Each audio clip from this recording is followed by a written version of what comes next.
Kubrick is not a man who started with the great film. Hiroshima, mon amour, À bout de souffle, 400 coups, all these films were first features.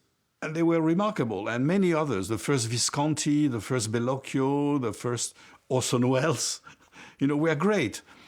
Kubrick, not at all. I mean, if you look at Fear and Desire, you would not say this is going to be a great director.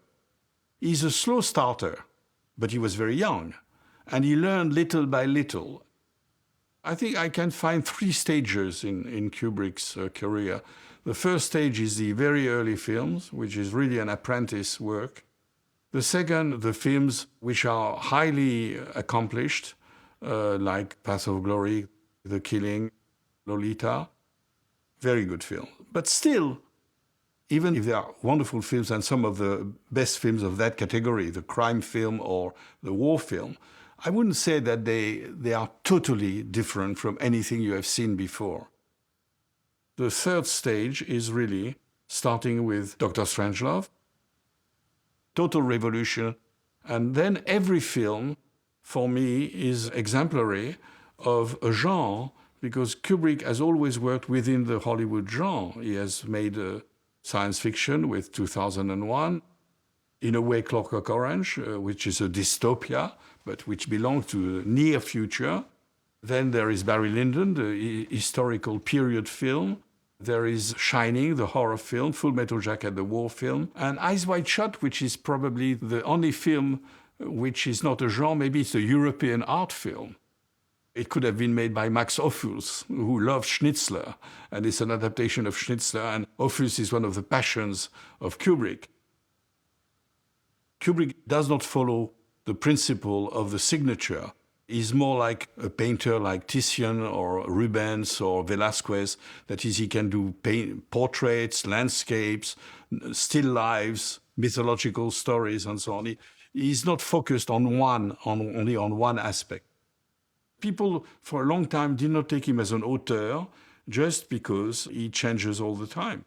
The way John Ford frames, the way John Ford uses his actors, it's very consistent. In Kubrick, it's very different. I mean, he would adapt his visual style to the subject matter. But I think maybe Kubrick suggests that there is a unity of his films behind the appearance of total differences. The Kubrick filmography is extremely homogeneous because it reflects his temperament. For instance, Barry Lyndon is also, in a way, a remake of Clockwork Orange, because it's also a film in 2 parts. The first part is the ascent of Alex in Clockwork Orange. The second part is the downfall of Alex. Barry Lyndon, the first part is the ascent of Redmond Barry, and the second part is his fall. It's very interesting, this kind of extraordinary logical framework with like a mirror image of the 2 parts. And the same economy of style from commercials. In commercials, you have to tell your message in 3 minutes.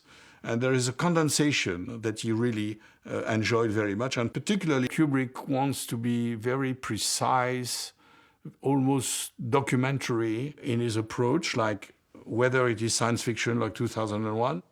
He had all the contributions of the best experts in space travel and so on. Or in Barry Lyndon, which is set in the past, where he looked at thousands of paintings or the furniture of the time. Comes probably from his first activity, which is photographer and documentary. He made 2 short documentaries at the beginning of his career, Flying Padre and The Day of the Fight. But that does not exclude the visionary. A lot of visionaries have first to put their foot on the ground. They have first to have a kind of stability.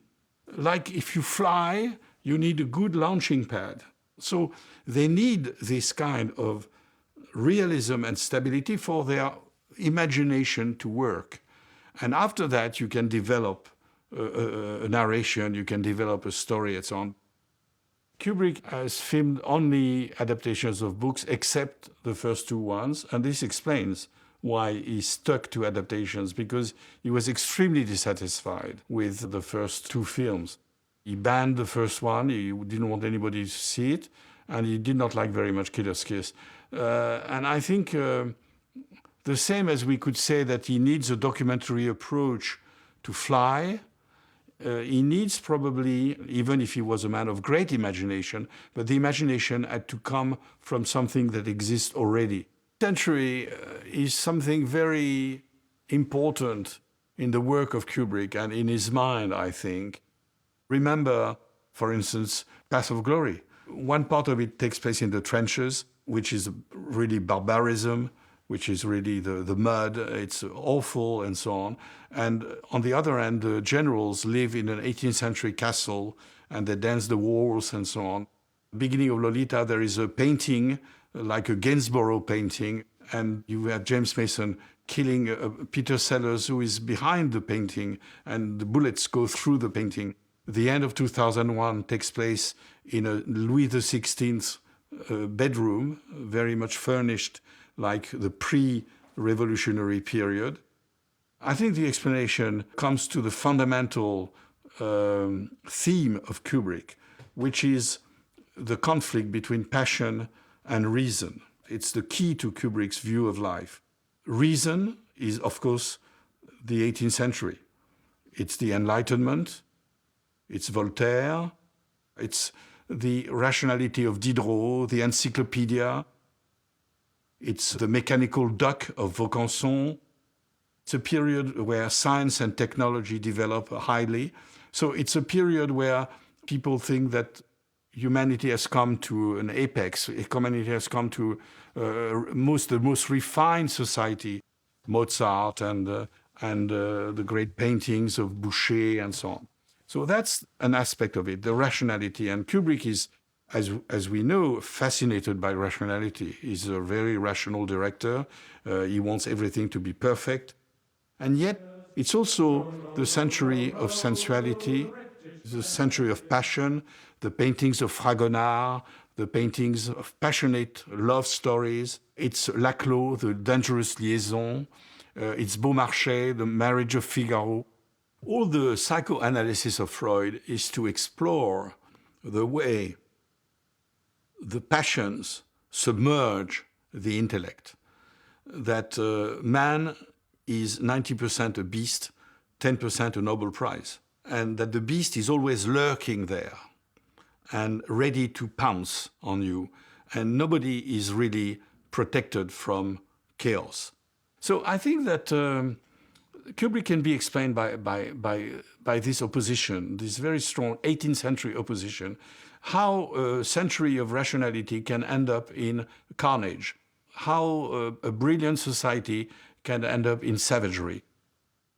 A number of formalists like Joseph von Sternberg or Robert Bresson, who are afraid of actors, who wants them to be dominated and even try to annihilate anything that looks like playing, making them puppets or model, as Bresson said.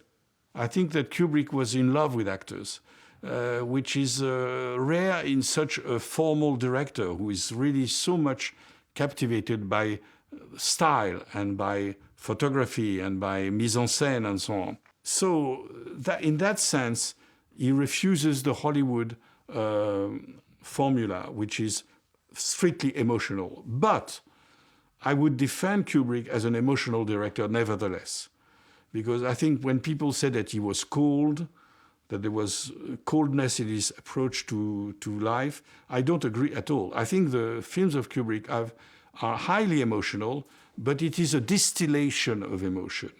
The emotion is there, lurking, it's present.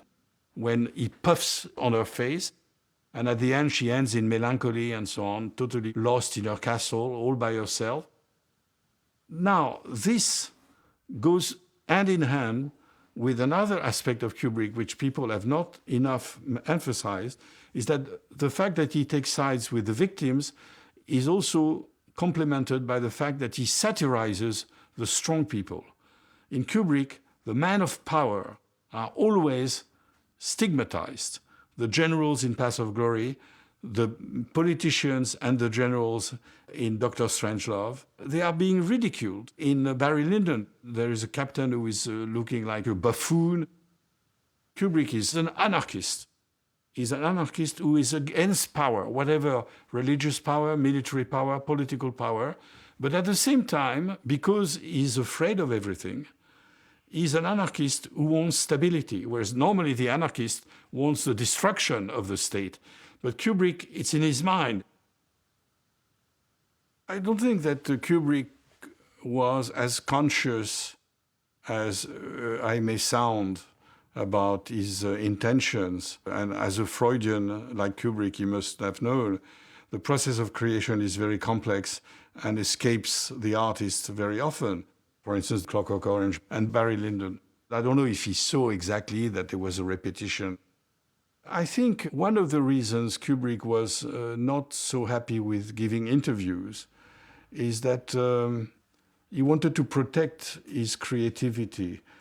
Not only to protect his creativity towards the readers that would be somehow bound to his own interpretation. Kubrick said it, so there is no other way of looking at the films because of the word of the master. And he would not like that. He would like his films to be polysemic, to be open to all kinds of interpretations, but also because maybe about himself, not to too much think about his process, to protect his inspiration.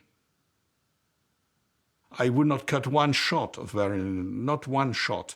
And Kubrick did not cut one shot of Barry Lyndon, which is interesting because when he showed The Shining, he cut something like 10 minutes in the film, and even after that 30 minutes in the film. First, the end of the film was cut, and then he cut for the European world version half an hour, from 2:30 to 2 hours.